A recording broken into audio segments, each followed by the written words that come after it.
हमारी ॾिसी रहिया सिंध काज़ न्यूज़ मटियारी मां रिपोर्ट ॾेई रहियो असांजो नुमाइंदो सैयद अशरफ अली शाह। हाणोकी बरसातुनि खां पोइ मुतासिर थियल सिंध जे माण्हुनि जी बाहि लाइ सिंध जे कोमर्स पार्टियुनि जे गॾियल इतिहाद बोर्ड मुतासिर बाली कमेटी पारां सिंध हुकूमत पारां बरसात मुतासिरनि खे बेयारो मददगार छॾ ॾियण ख़िलाफ़ हैदराबाद खां लतीफ़ सरकार जी नगरी भिटशा ॾांहुं निकितल पैदल मार्च जो मटियारी पहुचण ते कोमर्स पार्टियुनि जे मक़ामी अॻुवान तोड़े शहरनि पारां मानाइतो इस्तक़बाल कयो वियो।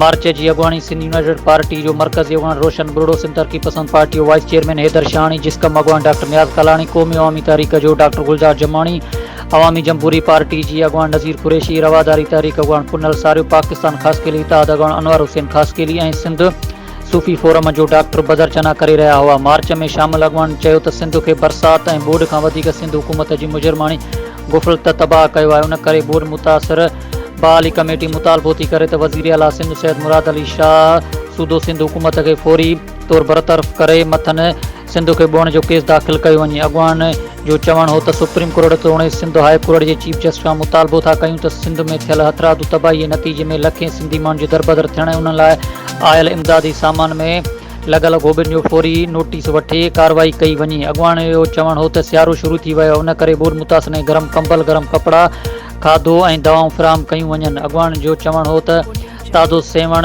हादसे ऐं उन खां अॻु नूरियाबाद रोड हादसे जी ज़िम्मेवार सिंध हुकूमत ते आइद थिए थी। उन करे सिंध हुकूमत फौरी तौर उन मुतासिर लाइ मुआशी पैकेज जो ऐलान करे। अॻुवान जो चवणु हो त धरती धणियुनि जो ही एहतजाज बरसात मुतासिर जी मुकमल बहाली ताईं जारी रहंदो। एहतजाजी मार्च जो बाऊ देरो, सेखाट, खेबर, खंडू ऐं भिटशा में पिणु शानदार इस्तक़बाल कयो वियो।